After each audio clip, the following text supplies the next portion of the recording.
Good morning, Rabotai, and welcome to Breakfast in the Class, Part 2. I say Part 2 because the first half of the class that I recorded just now with everybody here is actually missing because the little phone jack attached to the headphones or the speakerphone was not plugged in completely. So the regular mic on the phone didn't get it. The mic on the lapel didn't get it. All you got was no sound at all. So I'm going to record it again so that we could do the dedications, we could do the beginning of the shiur, and then it will cut in at the point where it cut off. Let's begin.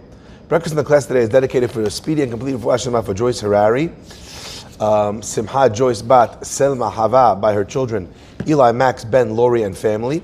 For a speedy refuah shlema for Chana Bat Sema Feg and Eliyahu Shimon Mazal Fortuné.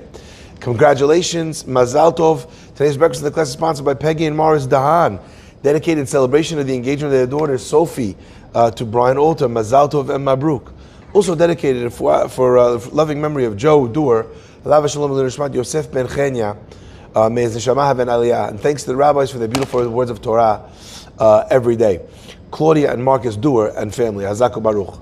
Also dedicated by Eli, in loving memory of Eli Doer, L'Nishmat Eliyahu Ben Sion Faride, sponsored by his son, Sonny Doer. Hazaku Baruch. Of course, the learning for the entire week is dedicated by the Torah Center Silver donors, Miron Nisim, in memory of all those who perished on October 7th, all the fallen soldiers since then who gave their life to protect us and the state of Israel, and dedicated loving memory of Moshe Dabah, Alav Shalom L'Nishmat Moshe Ben Gilsom, sponsored by Barbara and Chaim Dabah and family. The week of Cobra, of course, is sponsored by David E. Ash in honor of you and your substantial capacity to good today and every day. My friends, in the parasha we read this pasuk. The pasuk says, "V'ish ki yafli lindor neder."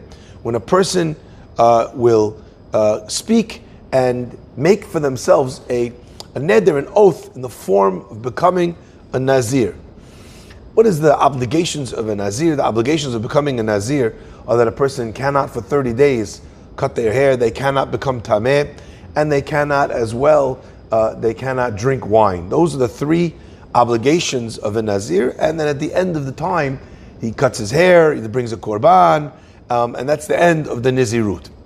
The Chachamim tell us, the literal translation of the word ki yafli is to speak. In fact, Rambam, when he talks about all the halachot of obligations of swearing and an oath and a neder and a nidui, that's in a part of Rambam that's called hafla'ah, which means actually literally to speak. However, the Chachamim explain on the pasuk, "V'ish ki yafli lindor neder, lashon pele." It's an expression of wonder, an expression of something that's miraculous. The Gemara in Barachot tells us that when a person has a dream, the dreams that a person dreams about are actually very, very telling about what's going to happen to him in the future. Because there are three reasons why we dream. One reason why we dream is just subconscious nothingness, just shtuyot. There's no dream that doesn't have an element of just the unconscious brain, throwing up web things. The second element of a dream is what was a person thinking about, before they went to sleep. What was weighing on their mind that whole day?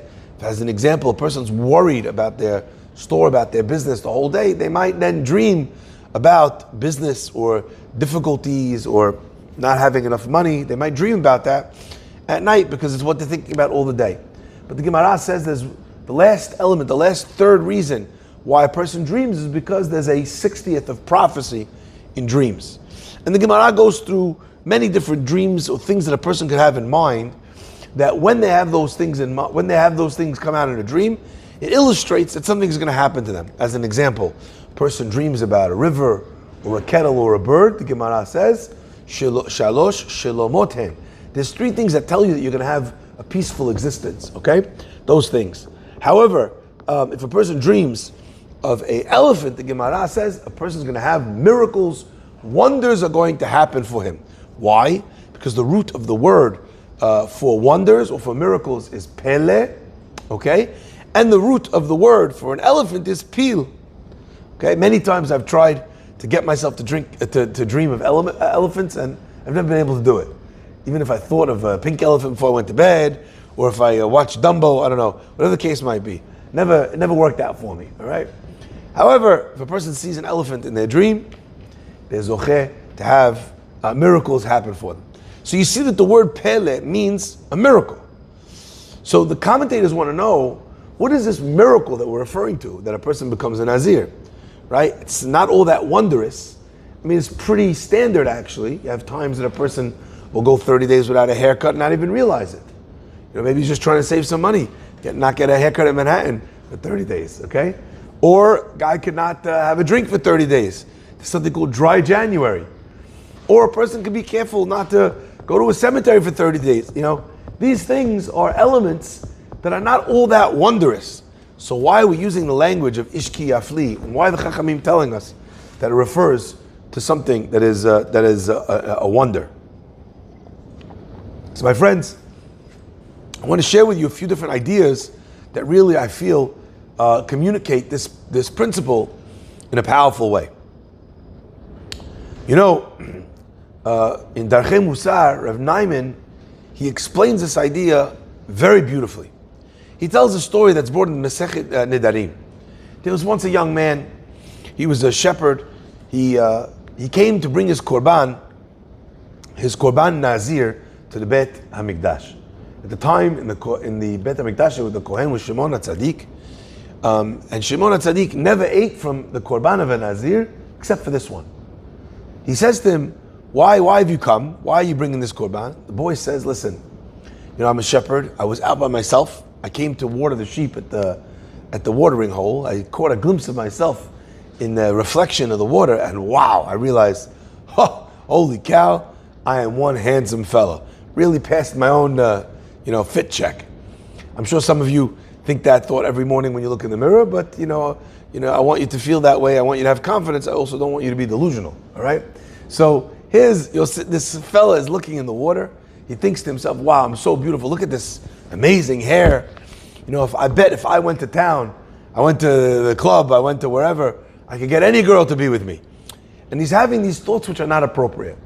So in that minute, he decides, if that's what, me realizing that my hair looks like, that my looks are, then I don't want any part of that. And he swears on the spot that he's going to become a Nazir. He's going to let his hair grow. He's going to not become Tameh. He's going to be very careful with purity in all of its forms. And he's also going to make sure that he doesn't lose himself by drinking too much. Anyway, Rabbi Shimon HaTzadik hears this. He kisses him on his head and he eats from this korban. And the question is, what was so special about this young man's journey, his Nazir journey, that Shimon HaTzadik made this exception? And the answer that he and Rav Shach both communicate is so powerful. The Gemara tells us about a conversation between Rabbi Yossi ben Kisma and Rabbi Chanina ben Teradion. Yossi ben Kisma is on his deathbed. He was a very powerful person in the circles, the social circles of Rome, aside from being one of the great tzaddikim, one of the great Talmidei Chachamim of his era, before the time of the destruction of the Second Temple. Anyway, he calls him in. Chanina ben Teradion goes, and he says to him, Chanina ben Teradion, I'm about to die. I hear that you're gathering big crowds and teaching Torah in public. Don't you know that the Romans have issued a decree that anyone who does so is liable for the death penalty? What are you doing? You're teaching publicly, you have a Torah in your lap. What are you doing? Why are you gathering these big crowds, breakfast in the class? Chanina ben Teradion says to Rabbi Yossi ben Kisma, he says, you're right, I hear. He says, Min hashamayim yiruhamu. Hopefully in heaven they'll have mercy. Rabbi Yossi ben Kisma says, I'm telling you, Dvarim shel ta'am. I'm telling you something legit, something real, and you're telling me that they're going to have mercy on you? I would be surprised if they don't catch you, put you to death, and burn the Torah that you're carrying with you. Anyway, he hears his rabbi say these words. He says, Rabbi, tell me, do I have a portion in the world to come? His rabbi says, tell me, what have you done that would merit you such a portion? Rabbi Chanina ben Teradion says, well, once upon a time, I had money in one pocket for my Purim Seudah. I had money in the other pocket that belonged to Tzedakah. And you know what? The money got mixed up. My personal money and the money of Tzedakah. So you know what I did? I took all the money, I gave it away. I gave it all to tzedakah. Rabbi Yosef ben Kisma says, wow, that's amazing. If that's the case, then I hope that my portion is like your portion. I hope I have the same portion as you in Gan Eden. Rav Shach asked, what are you talking about? This is a man who's risking his life to teach Torah in public. The Mesirut Nefesh doesn't count? That's not what you want to talk about? You want to talk about this one time that you had $3 in this pocket and you gave it all to Tzedakah Misafek? That's the big story? And that's what Yossi ben Kisma says to him, I wish, I had a chelik like you. What's going on? And they answer something so profound. They say when a person teaches Torah in public, you do these great acts everybody knows about. It's very hard to know what was the motivation for that act. Is it the applause, the honor, the glory? What made you do it? Why did you fulfill that mitzvah? So you don't know. I mean, you might tell yourself it's for the right reason. You might feel it's for the right reason. Maybe you're fooling yourself. What Rabbi Yossi ben Kisma was asking is there anything that you've done that you could be sure is going to get you to Gan Eden? That there's no other thought mixed in. That there's no other agenda. It's completely pure. After thinking, Rabbi Chanina ben Teradion comes up with this. But what do you see? That Rabbi Yossi ben Kisma's answer was, wow, my portion should be like you. Not for the Torah you're teaching in public, which was a great risk. No, not for that. Not for any of the myriad other things that he'd done. This little thing that you did quietly, in private, that's what I'm jealous of. That's what's powerful. That's what's going to get me Olam Haba. Wild. So this story with this young man, the Shimon HaTzadik says, I would never eat because I don't know what they're thinking. I don't know what's in their mind. I don't know if it's pure. I don't know if it's arrogance. But where were you when you thought of this? You're standing by yourself in the middle of nowhere. You're looking at your own reflection. Nobody's there. Nobody's judging you. You're not doing it to impress anybody. You're having a conversation, an inner dialogue between yourself, and this was the decision you made. That's something that's very special. That's something that's very pure.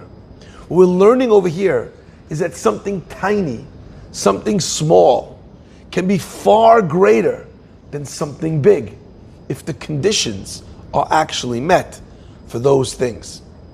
My friends, this recording that you're listening to right now is me recording the beginning of the class a second time. Why am I recording the class a second time?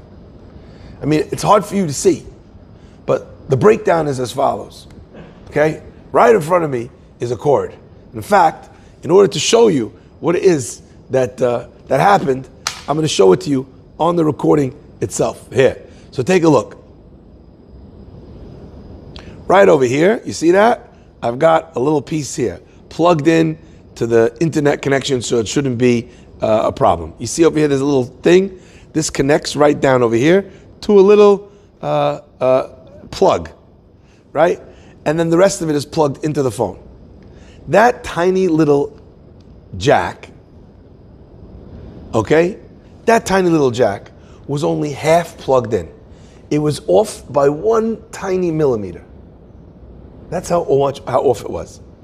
But the fact that it was off by this much from being fully plugged in was enough that not only was the sound bad, but that there was no sound whatsoever.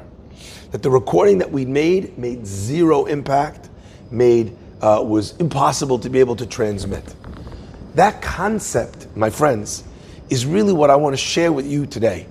The power of something small when it's plugged in to the right thing. Let me explain this idea with the second part of the class.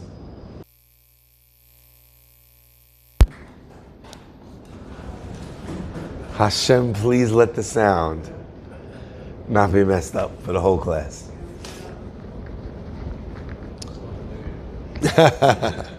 Good morning, Rabbi. I'm not sure. Sometimes when it's half plugged in, it doesn't come in from there, it doesn't come in from there. Nimtza kiriach mikan mikan. Let's see. We'll find out. Min hashamayim yiruchamu. Rabotai, listen to this because it's unbelievable. HaKadosh Baruch Hu gives the most beautiful luchot. They come down from the heavens. There's, lightning. There's thunder. There's a sound and light show. The whole world is shaking. Everything goes absolutely silent when he gives the commandments. It's wild. The whole thing, beginning to end, is unbelievable. Nafshi yatse'a bedabero. Every time God says, Anochi Hashem Elokecha. I don't know why I imagine God has a deep voice. I don't know if I can handle Judaism. If I once heard God and God was like, I don't know if I would be able. If God sounded like Urkel, I don't know if I can handle. A lot of things a man can deal with. Did you just say who's Urkel? Oh, God bless. Did I do? Okay, fine. My friends, Hashem's voice is booming. There's not a sound in the universe. Not the sound of a dog barking, of a cat meowing, of a snake hissing. Complete and utter silence. So that Hashem's word could penetrate the entire universe, from one side to the other. And after all of that, what happens? The luchot get broken. And the Chachamim explained to us that the reason why the luchot are broken is not only as we understand it, because there was a sin of the golden calf. They could have gotten punished for the golden calf, and we could have left the luchot alone. These luchot that were given to us by God Himself. The Chachamim tell us the reason why there's a second set of luchot is because the first set of luchot were given with fanfare and noise. And the second set of luchot were given quietly, hidden from the eye. Says the Gemara, En bracha shoreh, bracha does not rest, ela al davar, only on something, hasamui min ha'ayin, which is hidden from the eye. Something which is hidden from the eye, that can have bracha. My friends, the luchot that the whole world saw were very powerful. They were transformative. They changed the world. But they would not last. They could not last. So therefore God says, right from the beginning, we need to get rid of these. I need to make you another one. And these need to be quiet. And they need to be accepted with a sense that the Jewish people had of humility, of contrition, right? Post the story of the Eger. And God has to say, Peso lecha, carve for yourself, Shnei luchot avanim, 2 tablets of stone, karishonim, like the first ones. What God was communicating is, these stones that Moshe Rabbeinu carved out, the Midrash tells us, where did he get them from? I have a dear friend who lives in Panama, very special man. His expertise is in Italian marble. Okay, very honest guy. You should all give him a call. Use him for all your needs. Leave off the last test for savings. All right? My friends, did he call Didier and say to him, listen, I need a piece of stone this big by this big? No. The Chachamim tell us that the stone, the precious stone that was necessary to make the luchot was under Moshe Rabbeinu's tent. He's literally carving the stone in his own tent. In fact, it tells us that the leftovers from the carving of that stone made Moshe Rabbeinu so wealthy that he made up for all the opportunities of money that he missed in Egypt and at the ocean, just from the leftovers of this incredibly expensive material that were shaved off as he carved the luchot. So my friends, where's this carved from?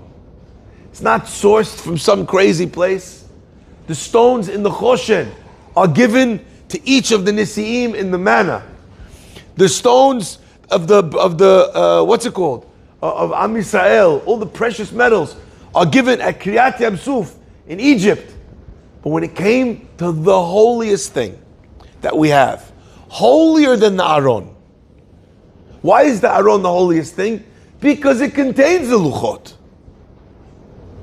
The holiest object that we have is the Luchot. And what happened? Moshe carves it out in his basement, out of the ground, quietly. There's something very special and very holy and very beautiful about something that's quiet and that's private and that nobody knows about. And in that thing, no matter how small the action is, I want to give you an example. Imagine I take a giant boulder, big stone. You're standing on the other side. I take the stone and I just push it with all I manage to move it 1 inch, and it touches you in the shoulder. What's going to happen to you? Nothing. Imagine I take a tiny bullet. It's this big. If I stick it in a gun and I fire that gun, and that bullet hits you, what's going to happen? You're going to die.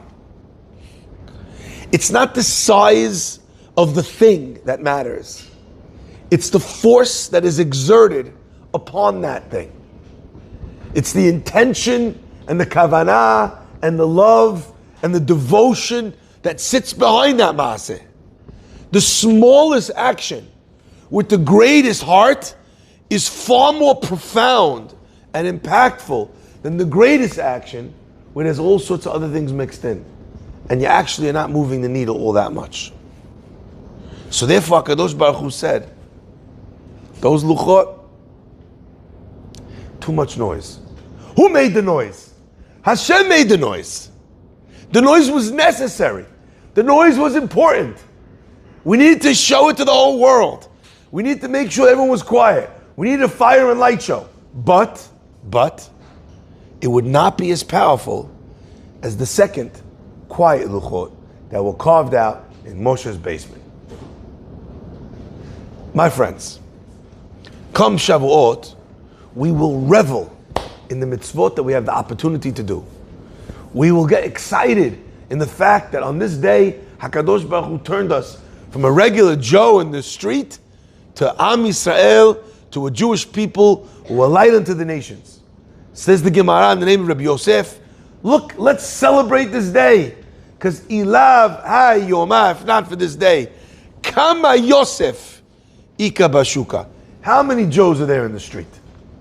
What makes Am Yisrael special is the day of Shavuot. So I'm sure all of you will be thinking, as you learn, you'll be thinking about your Jewish life, your mitzvot. I would implore you to do one thing. On the day of Shavuot, when we get the luchot, I want you to remember that these luchot, the noisy ones, when do they last till? They don't even make it down to the people. Moshe comes down and he shatters the stones where? At the bottom of the mountain. The people never even get to see them one time. Mitzvot that have power are mitzvot that are private, that nobody knows about. You know, a lot of people when they pass away, their children find out, you know, that their father had this put away, and that put away, and other thing put away. You know? And that meant that it didn't get squandered and used up on anything and everything during their lifetime. It's there to be able to help the children and to help their grandchildren, you know, with their needs. My friends, your children, your family will know the mitzvot that you do in public. But I'd like to challenge each and every one of us to think over Shavuot, which mitzvot could we take on which are not being done in the public eye, which are not being done for the public eye. Which mitzvot could you, like Rabbi Chanina ben Tradion, say, that mitzvah, it was no other reason other than I want to do the right thing because of my love for HaKadosh Baruch Hu, because of my love for Am Yisrael. This tzedakah that I gave, nobody knew. I went to the grocery store I asked the guy in the grocery store if anyone has an outstanding bill that they can't pay, let me help them out. Nobody knows. Talmid Chacham, studying in Israel, young rabbi, trying to make ends meet, trying to make an impact on the world. He has no money to finish the month. What are you going to do? Someone comes along, offers him support through the kollel, through a rabbi. The guy has no idea where it's coming from. All of a sudden, money's in his account, like the manna. Unbelievable. You could do mitzvot like that, my friends. What Rabbi Yossi ben Kisma said to Rabbi Chaim ben Tradion should give us unbelievable excitement and encouragement to do this. He says, if that's the case, and you have that mitzvah, not only do you have a portion in Gan Eden, but he says, let my portion be like yours. That's the power of a mitzvah l'shem shamayim. No matter how small the rock is, right? When it's pushed with that energy of l'shem shamayim, it goes very, very long way. Baruch Adonai le'olam. Amen ve'amen. Rabbi Chananya ben Agasha omer.